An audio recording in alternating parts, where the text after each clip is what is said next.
with your hat on sideways. We have to teach our children the truth and help them understand what they're experiencing out here. In being with our children so long, I don't wonder what's wrong with them. I wonder what's wrong with us as the adult population. And I'm preaching to the choir here now, I know, because you have taken out your Sunday to be here, so I know you understand this. I'm talking about us as a collective African people. We have not stood with our children and explained to them, because they come to me and we talk. So I know what must be happening in the homes of New York. I speak on my experience in New York. But places I go, I see it all the same. We are a great people. We are a mighty people. Who Marcus Garvey taught us, we will rise by the will of our will. Bob Marley says no one can curse who Jah has blessed. And the fact that we're still here, you know, we're not supposed to be here right now.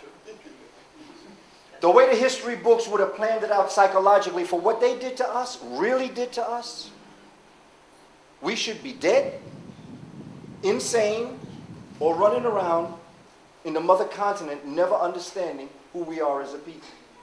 But for us to be assembled here, in this group, in London, in the heart of the beast. America is the belly of the beast. London is the brain of the beast. Think about it. Think about how great you are. So when we talk about the Ma'afa, the terroristic disaster, yeah, we talk about the horrific part of it, but isn't it a wonderful celebration to know that even though they did all that, still we rise. Still we can have festivals. We can look at life as something worth living. We can share with each other. What a miracle and what a great people we are. That we could arrange for a brother to travel over 3,000 miles to come here and have this fellowship with you. To be able to go back to America and tell your brothers and sisters in America what I experienced here. That's a wonderful experience. That is Marcus Garvey brought back to life. We are living Marcus Garvey's dream. It's all around us, but we have to realize this. And we have to count our blessings. Yeah, there are curses, but we have to count our blessings. Because when I think about what Marcus Garvey did without the internet, without the computer, without the cameras, without the phone, when I think of I'm ashamed to talk about how rough I got. Look at what he did. And here, he gave his spirit back to the ancestors, right here in London. This is where I am. I'm in the land where Marcus Garvey's spirit hovers. And that was one of the things I was thinking about as I was coming here. So it's important that we understand how great we are, and we have to know that the Dogon people are our people. The Kemetic people are our people. Everything in their DNA is in our DNA. And all we have to do is access that information and bring it back. The pyramid building mind is in our mind. The Dogon astronomical understandings of the calendrical system and the movement of Sirius A and Sirius B is in our minds. All we have to do is turn the light on in our mind to see it. It's right there. So with that, I'd like to begin. We're going to talk about the Dogon of Mali, West Africa. And we're going to approach it a couple of ways, because I'm going to approach it like I would talk to young people. I'm going to start in a way that I'm going to break these things down in an understanding that we can move forward and collectively move together, so that our young people who are here, our teens who are here, our middle-aged, elders, all, let's make it plain. Let's make the complex simple, because that's the mark of a true genius. Make it plain. That's what Malcolm used to tell us. Make it plain.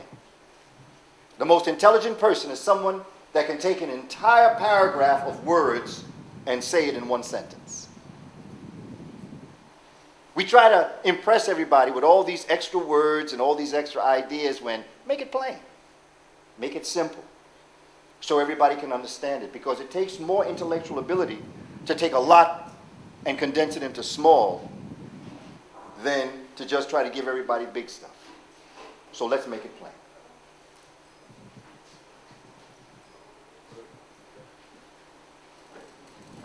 Okay?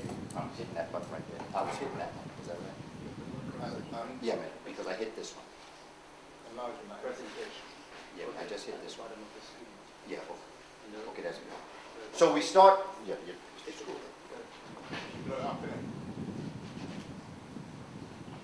Doesn't need the,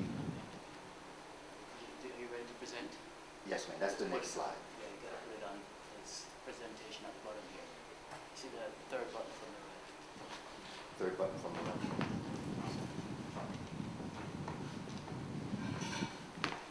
You know why we get this ready? Let me tell you a story. When I was talking to brother, you see, I come from a typewriter generation. See, this computer thing and all this is new to me. Thank you, brother. And I spoke to Brother Enoch. I said, brother, because I do overhead projector. I do overheads on the transparency. And I was asking Brother Enoch, because I have everything on transparencies. I said, brother, can you get me a slide projector? And brother said to me, I'll check. Email me back. He said, brother, we're having trouble. He said, do you do PowerPoint presentation? I said, brother,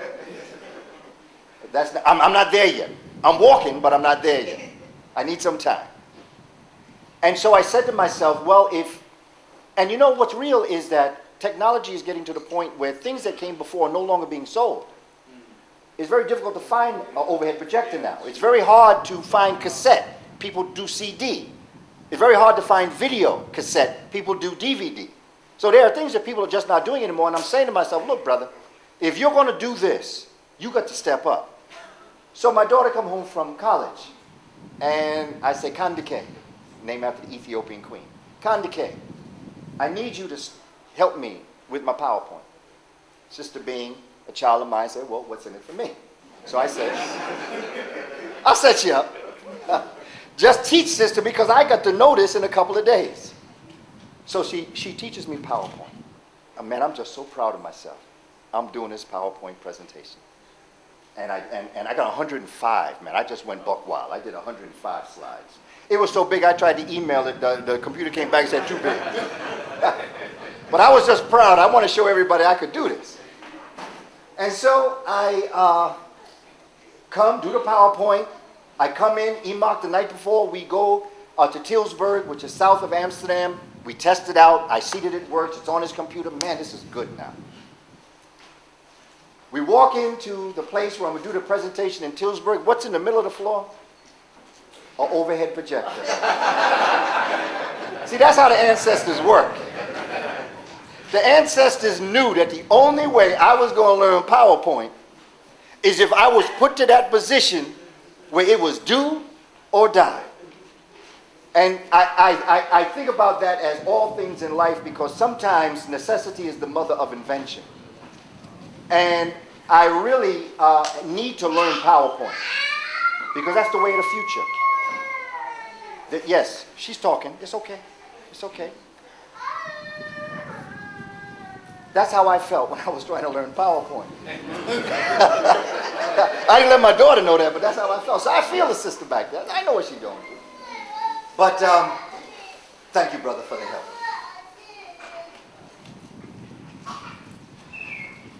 I'm a curriculum writer. And basically what I do is I take all of our scholars' work and I try to break it down into a presentation that I can then give to our community. Not a lecture. Not a lecture. There's a difference between a lecture and a presentation to me. And so the information that I give, if I could have all the time I needed, in New York we have developed what we call the Per Ankh. Per Ankh means the house of life, the temple of life. It is what we called our school. And we meet every Thursday. And we meet 14 times one term, and then we meet 14 times another term. And so we start with class 1. And all of these classes here basically would be one class if I had the time. So we're going to condense all this as I speak to you this evening. But I would begin with helping us understand higher order thinking skills. It's important that we understand, how did the Dogon think? How did they think?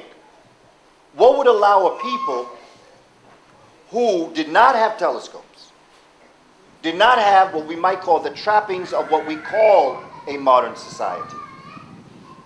How could they do